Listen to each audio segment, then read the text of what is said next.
Hey everyone, welcome to our Converge webinar. My name is Lee Stevenson, and it's my privilege to have you with us. We're going to be talking about church residencies and strategically why that is an important thing kind of moving forward when it comes to development of leaders. And it's exciting to be able to have Caleb with us. Caleb Smith is our newest kind of addition to our Converge staff as a residency director, part of the church planning department. We want you to just know, following kind of the presentation and conversation, we're going to open up for questions. And so hold on to those questions, and we'll have a moment where you can put those at the bottom of your screen. You'll notice that there's a Q&A button. I want to encourage you, if you have a question, hit that Q&A button, post your question, and then we'll get to your questions at the end of the presentation. So, Caleb, it is all yours, man. Very good. Thanks, Lee. Appreciate it. You guys might enjoy the video watching. Really, what we're tracking is how long does Lee stay awake, and does he just kind of slide off the edge of the screen there? See, there he goes. He was debating whether he wanted to stay in the shot or not. So, but excited to have you all joining us from all across the country and around the world. We had some folks who registered who are in Africa, from Togo, Burundi, Nigeria, also someone registering from Colombia. So welcome to everyone. And we're glad that you are here and a part of the webinar today. We are very excited about Converge Residencies. And so we're just going to jump right into it and answer the question of why. That's really the focus for today. Why Converge Residencies? What is it that's led to this for us? And we want to get right into it. So as I get started, though, I'll pray real quick just for our time, for myself, but also for our question and answer time here when we finish up. So let me pray real quick. Father, thank you for today. Thank you for this opportunity to connect with these folks through this technology. And we are excited about what you're doing with Converge and with all of our local churches. So just be with us today as we interact. Be with me as I present this material, and just pray that you get all the glory and honor for this. In Jesus' name, amen. Well, I appreciate, again, you guys being here. Just a little bit about me. I've been here on the job for all of 2 months now. So still kind of getting my feet settled here in Orlando. But my family and I are doing well with that, and we are very excited about what we are pursuing as a movement, especially through this new initiative of residencies. I grew up as a pastor's kid. My dad was in seminary when I was born, and then went right into working in the church. So I've been in the church and a part of the church for my whole life. And I've seen all different kinds of churches, styles of churches, contexts of churches. I've worked in churches that averaged about 120 people in worship on a Sunday morning to churches that had over a couple of thousand multi-sites. So I'm really thankful for all the experiences that God has given me to be able to be utilized in this role, to be utilized in connecting with you all for your local contexts. As a part of this, we also want to recognize that there are those who are joining us who aren't officially a part of Converge, but we are a part of the church together. You all are leading your organizations and your movements and your networks, maybe leading just your local church, and your church is not a part of Converge. We're just grateful that you're a part of this, and hope that the information that we present today can be helpful for your context and what you are leading. But we also are going to speak specifically in a number of ways to just our Converged churches. So just want to make sure that we all are all on the same page about that and about how we're moving forward, but excited for everybody to be taking part. So I've been in all different styles of churches, and I'm excited about what I can bring to the table here as we move into residency. So our topics for today are threefold. The first is that we believe that the landscape of pastoral and leadership development is shifting. Second, we believe residencies are the best avenue for ministry preparation. And third, Went a little too fast there. My apologies. Third, we are developing and implementing a Converge Residency program, and that's where all of this will eventually lead to. I do want to mention that with our slides today, we're going to be sending that out in a link through an email later today as a follow-up, so you'll be able to get this later. Take down some notes as you need to, but do know that you'll be getting these in a PDF format later today. For me personally, I graduated from Cedarville University in 2001 with an undergrad in Christian education. And during that program, I did the requirement of having an internship, experiencing an internship, going to a church in Houston, Texas, and being able to see behind the scenes a little bit on what youth ministry looked like, and graduated. And my wife and I got married 6 weeks after graduation, and then we went right into doing youth ministry and college ministry. So jumping right in was fun, and at the same time, a huge learning curve. I had never really led before. I'd never had the experience of having a couple of years under my belt of being able to lead in the local church context in that way. And as a result, part of that was that we spent over the next 7 years, we were at 3 different churches. Each of those were great experiences for us and God-ordained experiences, but there were a lot of successes that came with that, and there were a lot of heartaches from just learning on the job. And my guess is that many of us who lead in churches today, that was our experience. We maybe got an undergrad in some type of ministry area or a seminary degree in a ministry area, and then we just jumped right into it, and we've learned on the job. And for a lot of us who've been in that position, our desire, kind of our hope of, man, I wish I would have been able to have an experience where I was under someone and being coached for a couple of years. And for me, that came in year 8 of doing ministry.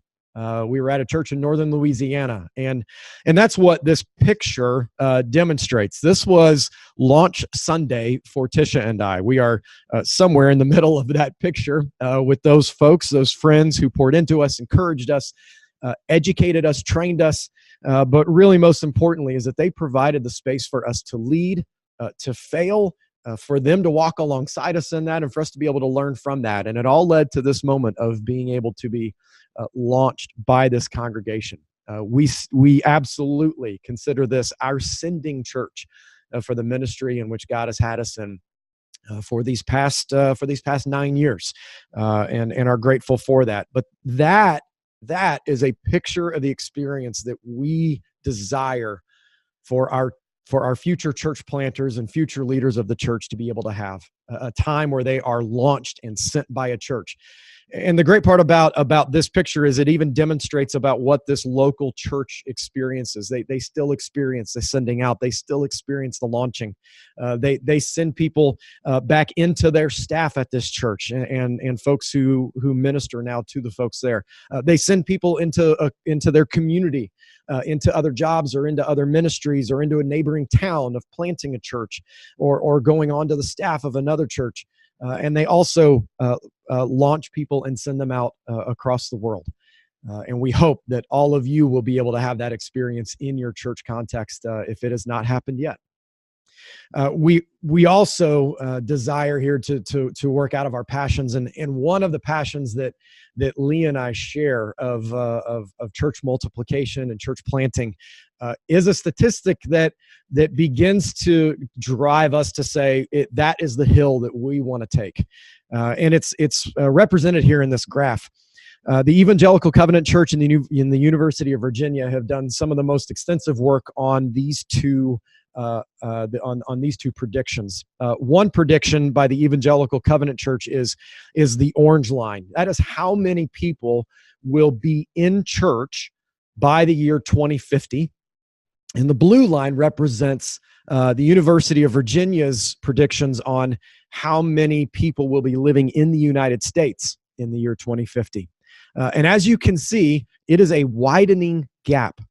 Now, granted, the number that it will be attending churches doesn't change, so there's no huge loss, but there's no huge gain that's happening in that. And so as a result, the percentage of those that will be in church in 2050 is predicted to be around 11%, a big drop from just a couple decades ago. The biggest one, though, is that as the U.S. population grows, the bottom line is we are not launching enough churches to meet that population growth. And this is what really drives us and gives us that energy to say that's the hill that we're going after. On average, though we have a net gain of about 300 to 500 churches every year that are starting, we are still, in terms of numbers of churches to the numbers of people in churches that were there in the 80s and 90s, we are still tens of thousands of churches behind the curve. And we want to stem that tide. We want to make a large difference in that area, stepping forward into every community, whether you are in a rural farming community, a small to mid-sized town, a suburban sprawl, or an urban setting. We believe that residencies will be a key avenue for the development of new leaders as we move forward. So we want to go ahead and jump into what our first topic is. Our first note of the day is that the landscape is shifting. And first is that there's an equal value that's been placed on education and experience. Over the 80s and 90s, there was a high value that was placed on education. What people were learning, the things that they could read in books and be able to study, and then go and apply those. But what we're hearing more and more as we talk with churches, and I can say this especially even for me in personal experience of leading the hiring of church staff the last 4 years as I was at a church in Milwaukee, Wisconsin, we saw that there was an elevation in experience. It wasn't that what people were learning was being devalued. Education was still a high priority. But we also we're raising the value of experience and saying we want to see people who also have had the opportunity to lead and have been proven out in that and have understood what it looks like to lead and to shift and to need to make changes where changes are needed to be made. And so experience has been elevated to the equal level of education. We also see that there are the buzzwords of leadership development in the church world: leadership pipeline, leadership pathway, local church residencies. There are many of you on this webinar today who are leading residencies in your church or leading an internship program at your church, and you've started that. You've put in the time and the energy and the resources to make that happen. And we're very thankful for you. And some of you who are at Converge churches who have done that, you've expressed to us, hey, we've done this and we've kind of been doing it, but it's been on our own. We would love to be a part of what we are doing as a movement in this way. But leadership pipeline and leadership pathway are also those kind of buzzwords as people are talking about, well, how do we pursue this? And how do we create the system that helps the person who just walks in, who finds a seat in one of our chairs or one of our pews? How do we get them from that to leading at a higher level in the church? And so that's where this term leadership pipeline and leadership pathway comes from. Well, there's the heightened value on developing from within. And we want to make sure that we acknowledge that. There's always been, I think, the desire on many of our parts who have been in church leadership that we want to see people raised up from within, but for whatever reason, we've fallen short on lacking the drive to make it happen. And I even experienced this. There was a church I was at where I started an internship program, wanted to see some college students who loved youth and loved teenagers, wanted to get them involved in the summertime, and then we would step in and I would lose energy in it. I would realize, man, I stepped in a lot deeper than I was ready for, and what these interns need from me, I'm not sure if I'm giving them what it is. And it would just kind of fade out as the summer went along. And then I felt so down about how I'd handled that I didn't start it up the next summer again. I've had that experience. And I've also had the experience of seeing it really impact someone's life. And it gives me the energy, but it's not because I'm getting something from them. It's because I'm realizing what I'm giving back to them. And it's because of that giving back to them that we see this heightened desire to identify and call up those from within. But we also want to recognize that we see that even in Scripture, and we've been given those scriptural examples. The go-to, I think, would be Paul. As the Apostle Paul had his conversion experience, well, his first 3 years of ministry, he spent in Arabia, traveling with Peter and with Barnabas, going to different churches, having the opportunity to preach to the brothers and to encourage the church, to preach in the public places. But all of that happened before he was sent out on his missionary journeys. He then called up someone else. He got a hold of Timothy, potentially when Timothy was still a teenager. And Timothy then travels with Paul. Timothy is educated and trained and gets experience traveling with Paul, encouraging the church. Paul at times would leave Timothy in places while Paul continued on, and then Timothy would rejoin him. And then we eventually see Timothy being charged to stay in Ephesus as the pastor of that church. And so as we even see that experience for us in Scripture, we want to emulate that, to have that happen in our places as well. One of the things that we want to make sure that we recognize, though, is that when we say resident and we talk about residencies, that there's a difference between residencies and internships. An internship assists in determining a call. An internship is maybe pulling back the curtain a little bit, letting someone basically have a shadow experience where they get to begin to see, well, what does vocational ministry look like, and what is it like to work in a local church context, and is this something that I feel like God might be calling me to? But a residency for us here at Converge, a residency is going to be a place that clarifies a call to ministry. It's someone who knows that they've been called to vocational ministry. It's someone who knows that this is what they want to give their life to. But maybe they're not quite sure even what that next step looks like. They're not quite sure whether it is church planting or whether it's being a campus pastor. As the years go along and we develop this program, maybe they're not quite sure whether it is a student ministry or children's ministry. But they know that they've been called, and a residency can serve as a place to clarify that call. Important for us to make sure that we understand the terms that we're using. Some of you use the term internship program to talk about folks who are with you for 1 to 2 years, and that's great. But for what we're going to be talking about, this is our differences between internship and residencies. So why do we see residencies as best for ministry preparation? The first thing I would say is that it provides an avenue for calling up those from within. I was talking with a pastor last week who's in Michigan. He had a job outside of the church, a job in the marketplace, but knew that God had called him to ministry. And an opportunity came up within his local church for him to spend time in a residency and to have his call clarified. And he was able, while still continuing his career and finishing that career, to use a residency as a time of transition, that bridge into working in a church. He then was launched out by that church. That church was his sending church, and he planted a church. His church is now just a couple of years old, but he's already identified 3 people, 3 families who are sensing a call to ministry, but they have the question of, well, how do we bridge this gap between what we believe God has called us to, but the situation that we're currently in? And so this is why, one of the reasons why we believe residencies provide the best avenue for calling up those from within. Because we can have a number of conflicts that happen with folks who maybe are again, in our chairs or in our pews, in our buildings. So they can have that career conflict, which I've just described.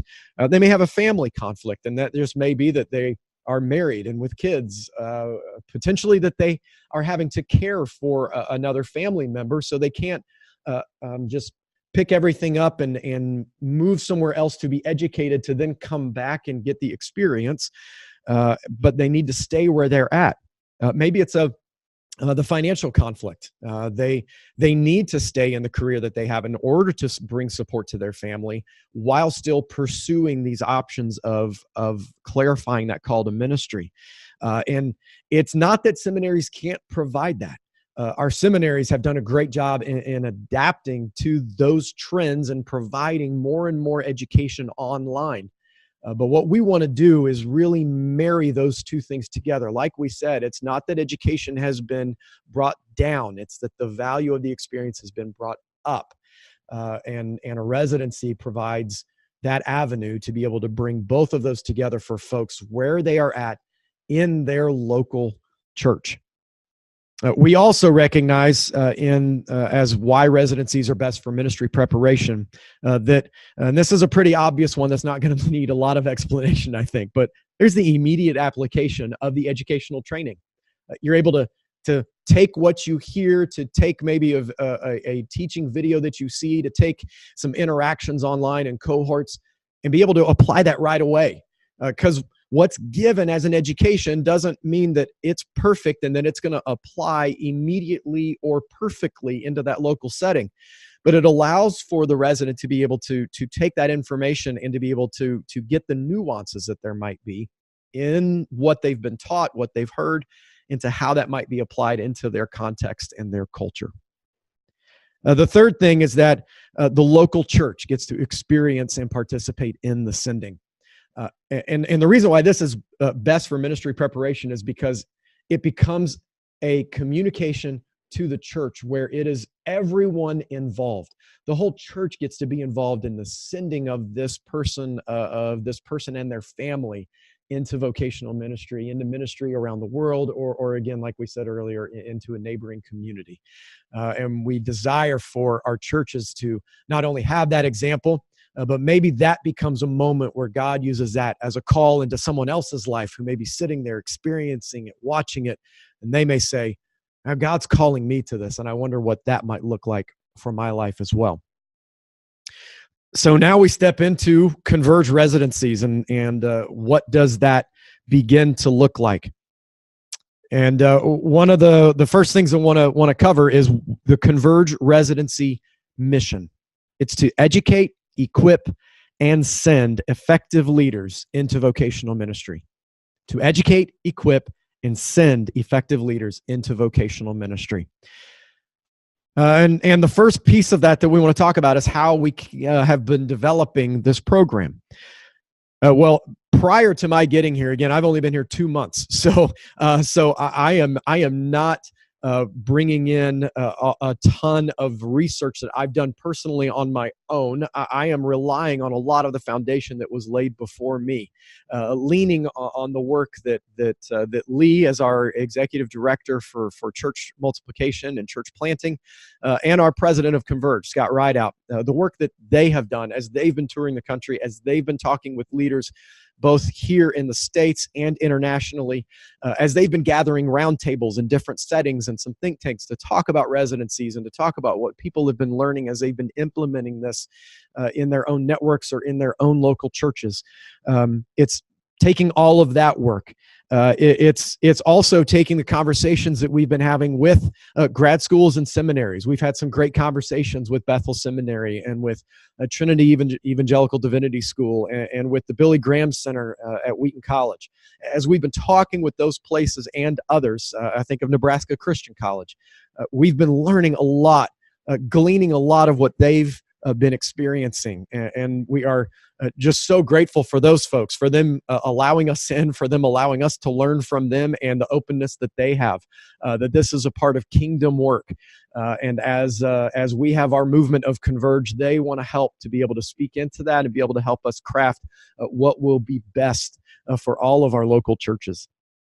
So it's been taking all of that. My role then, Lee called me in late March and said, hey, this is what we're thinking. This is an opportunity that we're looking at. We are ready to dedicate a staff person towards residencies. Would you be interested? And as my family and I began to journey in that conversation, we knew this is what God was calling us to. And so then my role over these past 2 months has been to take all of that information, to be able to have more conversations with many of you who are on this call, with others who are leading in other national networks, and to really bring all of that into one place for us. And so we've begun to develop what is the scope and the sequence of the learning part of residencies. What does it look like to onboard a resident and then to send them well? What does it look like for us as Converge staff here in Orlando to partner with you, the pastor of your local church, or the student ministry pastor at your local church, or maybe you're the one who's been in charge of your residency program for years. I want to talk with you for sure and hear and learn from you about what you've been experiencing. But all of that has come into how we have run after the development of a residency program. The second thing is then how we are going to implement residencies. And on our second webinar that we're going to do in December, and you can go ahead and write this date down if you want. We'll have more information here in just a second about that. But December 4th will be our second webinar that will really get into the how and the what of Converge Residencies. But the two things that I want to focus on here with implementation are identifying host churches. And our goal over the next 10 years is that we would have 100 Converge Residency host churches. There were 100 folks who registered just today for this webinar. So that gives us a lot of excitement, gives me a lot of excitement for the future development of this and the future implementation of this. But identifying host churches, because some of you are ready today. You could tomorrow immediately be ready to have residents. Others of you may be just looking at this and just beginning to think about this, and it may be a journey and a partnership that we walk with you through, where you launch maybe in summer of 2020 or January of 2021. But identifying host churches and us partnering with you to help you be ready for the best time to be able to launch into this is a key part of our implementation. The second part is identifying residents. One of the major questions that I've been getting is, well, as we identify residents, where are we getting these residents from? And a lot of it is from people who already have an opinion about what they hope. And the good part is, I think that we are on the same page with that. Our desire is not to go around and only pilfer the best graduates from our Christian college and university undergrad programs, or from the seminaries and grad schools that are out there. Though we will engage with folks from those places, and though many folks may engage in our residency program from there, our heart's desire is that the grassroots part of this would be from within your church. As we've mentioned many times, you'll hear me say it till I am blue in the face over and over again. We desire for people to be raised up from within. And so if you already have people identified, already begin to talk with them. Begin to talk with them about what this might look like. But a part of the identifying residents is also a part of a partnership that we have with an organization called Reliant. Reliant is here in our building here in Orlando, and we have developed not only just great friendships outside of the work environment with those folks, but a great partnership in ministry. They have a lot of experience on support raising, training people to support raise, supporting people as they do that, and then overseeing all of the financial and legal aspects of support raising for missionaries and for residents. And so as we engage with Reliant is going to take on a lot of that. So that will not be on the local church. You won't have to stress over, well, how do I help a resident tackle those questions and those topics? We're partnering with Reliant in that. And look forward to giving you more information about that as we move forward over the coming months. Well, we're beginning to come down to the end here of the presentation part of the webinar. So I would encourage you to write your questions in as you have some, and Lee and I will cover those. The last thing that I want to just go through real quickly is our timeline for launch. And there you see Lee rolling right back in. Nice timing. That was good. Our next steps as we move forward are to, first of all, debrief with someone and pray. My guess is that many of you have let somebody else know, whether it's an elder that you've been talking to about residencies, and they encourage you to be a part of this, or you just let them know, hey, I'm going to be on this webinar and I'm excited to talk with you afterwards. Maybe just be another staff member, whoever that is. Debrief with them and pray about what this looks like in your context. The second thing would be to register for the December 4th residency webinar. Again, we'll be sending out a follow-up email today, and that email will have links to go ahead and register for that. The third thing would be to complete the church residency host application. Again, a link will be in the email later today. But that application is a way for me to be able to learn about you and your church, and then for us to begin to dialogue about how to help you be able to effectively launch into a residency that is worthwhile for the resident. That's our focus. Fourth, I should say, is just to mark down March 26 and 27.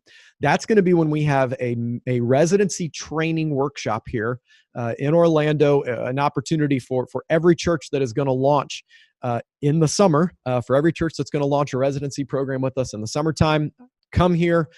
We will be giving some deep, intense training that will prepare you well for that. So just write those dates down and begin to plan to be here for that.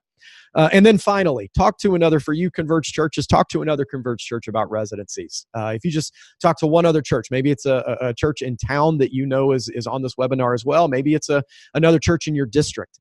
But talk to another church about residencies, about how they're seeing leadership development within their context, and encourage them to come and be a part of our December 4th webinar. We would love to engage with them. So that concludes the presentation part of our webinar today. There's my email address. Write that down. Send me an email. I would love to connect with each of you as I can, and begin to move towards our next steps here. So, Lee, for whatever time we have left, what questions can we engage with here? Yeah, thank you, Caleb, for giving us just a quick overview and kind of understanding why residency is important and the vision behind the Converge residency process. We've got some great questions. I'm going to just get to them right away. Joshua asked this. He says, what would a residence host church look like? Would it provide the curriculum and process, or would Converge simply facilitate connecting residents with a host residency? Oh, that's a great question. And the details of that, we're still formulating and working on some of those details, but we're going to be telling you all a lot of that stuff in December. What we will say about that, what we know for sure, is that we are going to be providing all of the educational elements of that. What we're looking for from you as a host church is a place to allow for the education to be put into practice immediately. And though we will want you to be aware of those educational elements, we're putting that together through some online portal systems. It will be videos for the residents to engage in, and then obviously for residents to be engaged with other residents and to be able to talk about what they're learning. Yeah. And I would even add to that we will be providing kind of an overview template for how to maximize that time period. So whether or not it's a 1-year residency, whether or not it's a 2-year residency, here are the key conversations. Here are conversation starters. Here are educational points that should be included in those conversations. Really, the goal is not to add a ton of stuff to the plate of a pastor or, the champion. And so they're more in a kind of a coaching proctor role of walking with the residents through, making sure that they're fulfilling their duties and giving their all towards the residency program. Yeah, absolutely. Even to that point, part of that question was, what does a residency church look like? It's a church that's kingdom focused, that wants to launch people out into ministry, that is dedicated to church planting and church multiplication. That's what we're looking for. If that is a passion of yours and a heart's cry, then we want to partner. Great. Next question. What types of resources and support is Converge looking at offering at this point to residency host churches or churches that would like to implement an official residency process? I'm thinking about that question for a minute, just to make sure that I'm understanding it. So if you want to jump in too as well, just because you and I, we've had lots of conversations about this for sure. Yeah, I think there are multiple facets to what we're going to be kind of walking with our resident churches. Mm-hmm. One is ongoing training for our champions when it comes to how to engage with residents, how to recruit residents, how to make sure that they stay on program. I think that to kind of use that kind of terminology. I think as well, we're providing the outlet and connection to Reliant and help with the application process, financial coaching, fundraising coaching, so that'll stay ongoing, so that doesn't become a pressure point in the life of the local church. Yeah. We are in the process of finalizing some strategic partnerships from an educational standpoint, that if a resident desires to get official credits towards maybe a master's degree, for instance, that these credits will either roll into the program at a specific university, or it will actually be a part of completing an entire master's degree. Say you did a 2-year residency, walking through this process, that it would actually qualify them to do that. And then there are a lot of other little pieces, but those are kind of the big rocks that come to my mind. Yeah, absolutely. And I would highlight that connection between us as Converge here in Orlando and to you, the local churches. The connection specifically with me, that I am. This is my job. This is what I came here to do specifically, and it is the passion that I have. So I'm going to be supporting you. I'm going to be supporting the person in your church who is helping to give accountability and oversee the resident or residents that you will have.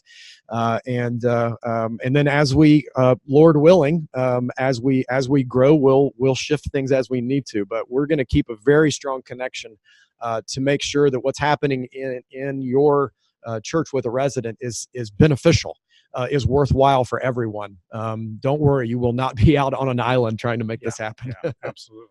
Next question, great question here. Is a residency program structured in concrete, or can it fit to the local congregation? Can the local church make it fit best from itself, or will Converge dictate how that is done? Yeah, that's a great question. So we have really structured this in a way, I think, that gives a lot of autonomy to the local church to say, well, this is how we think this is going to best apply in our context. Like, which meetings does someone get to be a part of as they're looking at a resident? The types of ministries that maybe you would allow for a resident to lead or eventually lead while they're with you for those 1 or 2 years. What we are dictating at this point is those educational pieces. Since we're taking that on ourselves at no cost to you, at no energy or resources to you. That's the dictation part, but that's us just saying, hey, here are best practices. But there's it's the continued partnership between you and us on maybe how those things get applied best into a resident's experience in the local context. And I would even add to that we want to leverage the strength of the local church, knowing that a residency center, say in urban New York, isn't going to necessarily be the best location for a resident to be trained on what church ministry or church planning would look like in a rural context. Absolutely. And so our long-term goals are to have residency centers that actually connect with the strength of the local church, but really give us a breadth of how we are able to raise up planters and pastors and ministry personnel across the spectrum. So we want to have urban residency centers. We want to see urban residency centers, rural. We want to see suburban. We want to see multi-ethnic across the gamut. So that way, even if somebody's going, man, I really feel like God's calling me to plant a rural church in small town America, and I need a location because I need some refreshers on what does that mean. Yeah. We want to leverage the local church's strengths during the residency program to help them develop to be as successful as they possibly can. Yes, absolutely. What is the post-residency plan? We would love to launch people locally to revitalize, replant, plant. Does that work within the vision? Yeah, I absolutely say yes to that. Post residency plan is one of those things that we'll talk about more in the coming months. The sending piece of this and effectively launching someone is one of the keys to say is the residency being healthy? Is it a healthy thing that's happening for that local church? The launching is the key piece in that. But we also have talked about what that might look like for our church planting efforts through Converges. We may identify someone and we say, hey, they seem like a great potential for being a church planter. Maybe the best thing is to get them into a residency and then through that process, they begin to gain those tools, go through the church planting assessment center, and begin to get their team together for those type of things. That's as Converge, that is one of our heartbeats, is church planting. So in every way, we want this to be a huge output from what we're doing. Yeah, and to us, I would say the church planting spectrum is the bullseye. Yeah, like that's really our long-term goal. We want to see guys raised up, understand, released, to be able to do that, but recognizing that's not everybody's call. Right. That's not everybody's natural gift, but we don't want to lose those people. Mm-hmm. Somebody may come into the pipeline or the pathway of a residency and going, I'm a church planner. And then they self-realize, no, I'm not a church planner, Right. Maybe I'm a number 2 guy. Well, we don't want to lose them. We want to keep them in. That was me, by the way. We want to keep them in the farm system, and so that they're still growing and being leveraged and placed in their key aspects as well. And one additional piece of that is that we do have a plan for phasing the development of residency, though it may start with church planting and that being a bullseye at this point, that will spill into, as people say, hey, church planting, that's not for me. That will spill into future lead pastors, campus pastors, for sure. But the phasing part of that is that we absolutely are beginning to have conversations and plans about, hey, in 2 to 3 years, when we have our feet solidly set, what does it look like for us to add worship pastors, worship leaders, or children's pastors, youth pastors, missionaries? We want to have all of those conversations for the whole church. Yeah, great. Are all residencies full-time hours and also paid full-time, whether funded by the church or fund raised? Can a resident have a full-time marketplace job and also be a resident? Those kind of details are obviously those things that we've talked about when it comes to some of those career conflicts or financial conflicts. We are stepping forward by saying that a key part of being a resident is experiencing the support raising side. So we will be asking residents to raise a portion of their support during that time. And it is in an effort to prepare them for whatever God may have for them in the future, with church planting or just being in the ministry, and the conversations that come along with that. But I think it can work. It could work with full-time marketplace jobs, but I think that's more of a conversation about what's open, what's possible with the people who you have. Remember, from our end, this is where it's really the nuances that come in with this to your local context. If you got somebody who's got a full-time marketplace job, they know they've been called to ministry, but they can't figure out how to get out of that and get into this. Well, let's just talk about what's best for them and best for you in that. Let's see how we can make that work. Kind of our baseline go-to in this, though, is that it's someone who is raising part-time support. If the freedom in that is that the church can either fund the remainder to make them full-time staff at their church, or even a preference on our part would be that they're 20 to 30 hours at the church, and then they're getting a part-time job in the community. So they're outside the walls so that they're engaging with the people in the community. Yeah. So to give a short answer to that as well, is that the program as it is right now is being designed under the perspective that a resident would give max about 20 hours a week to the residency process, whether or not it has educational components, local church components, all the above. And then from there, the conversations can lead kind of wherever the local church feels is the best fit. Yeah. If it's, hey, we've got the finances to bring you on full time, we want to do that, or encourage them to go get us a job in the marketplace. Yep.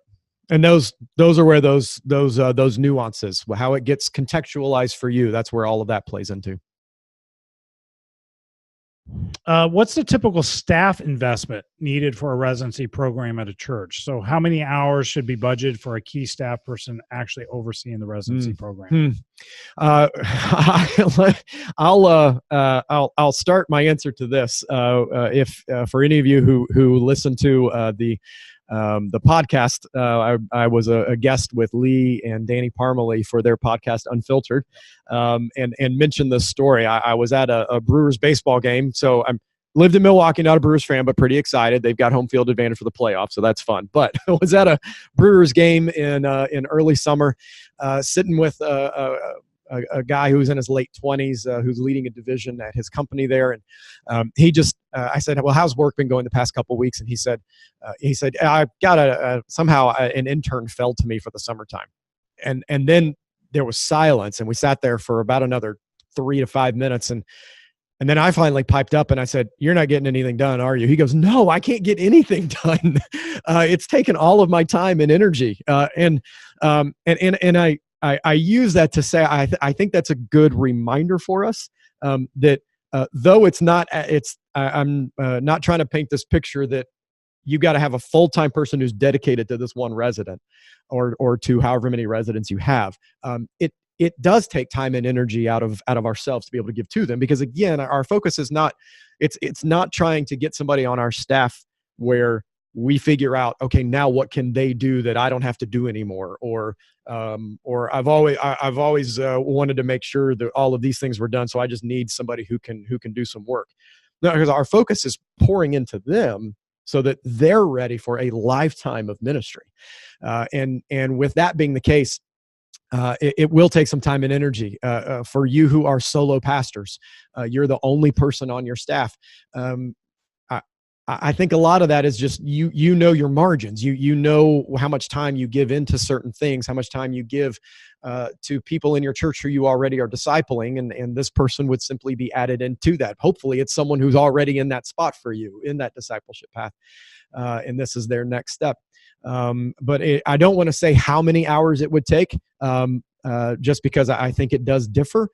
But for you churches, it depends on how many residents you have. Exactly. I was just going to say, for you churches that are larger, that have a larger staff and are able to have 5 or 6 residents, you probably are going to need a full-time person who can be with those folks, who can pour into them, who can do the accountability that they need, who can be checking in with them. I was speaking with a friend of mine who's leading a residency in his local church context, and even he said that he has to pretty constantly talk to just the rest of the staff at the church about how they need to spend time with their residents that they have who are focused in their children's ministry or their youth ministry, that even just the staff people can kind of get lost on.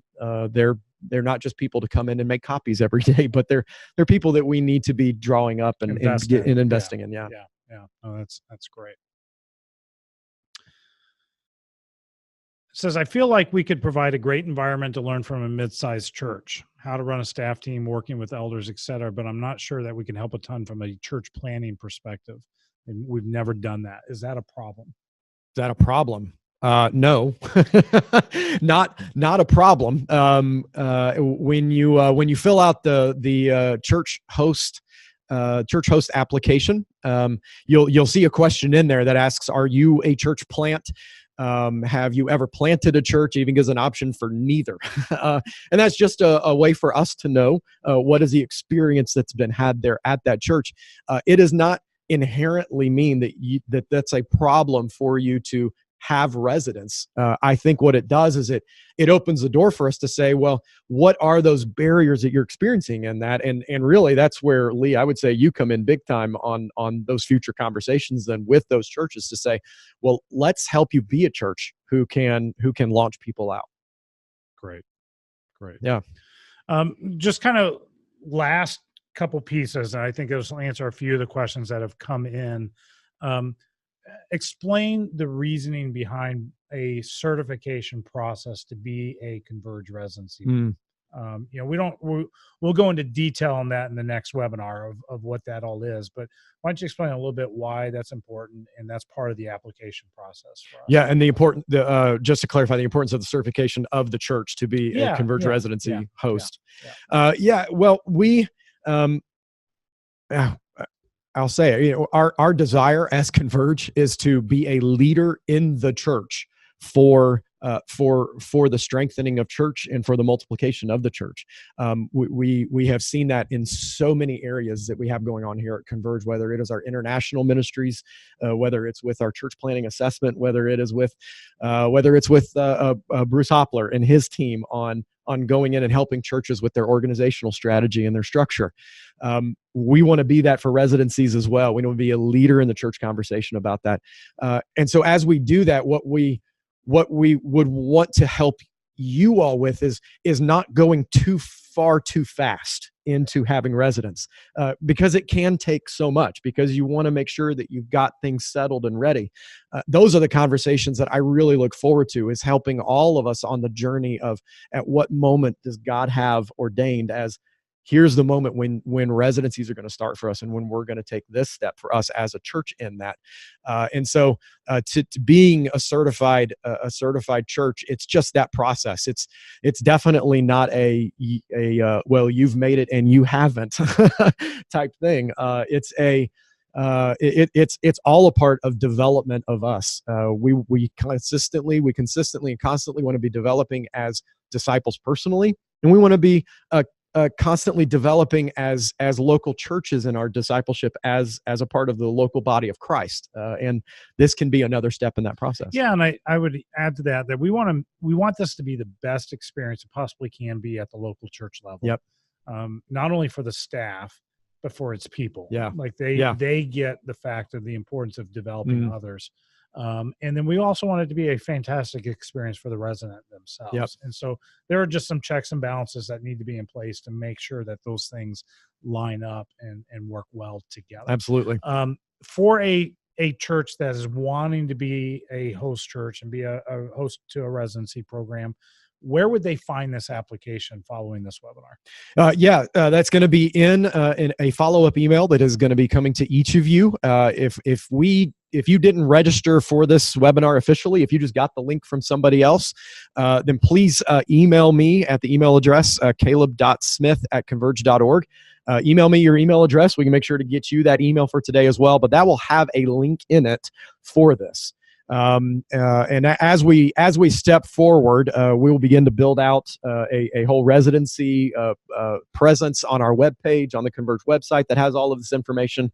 But for now, you'll be able to find that in the follow-up email that will come out today. You'll probably hear from me. All of you will hear from me next week.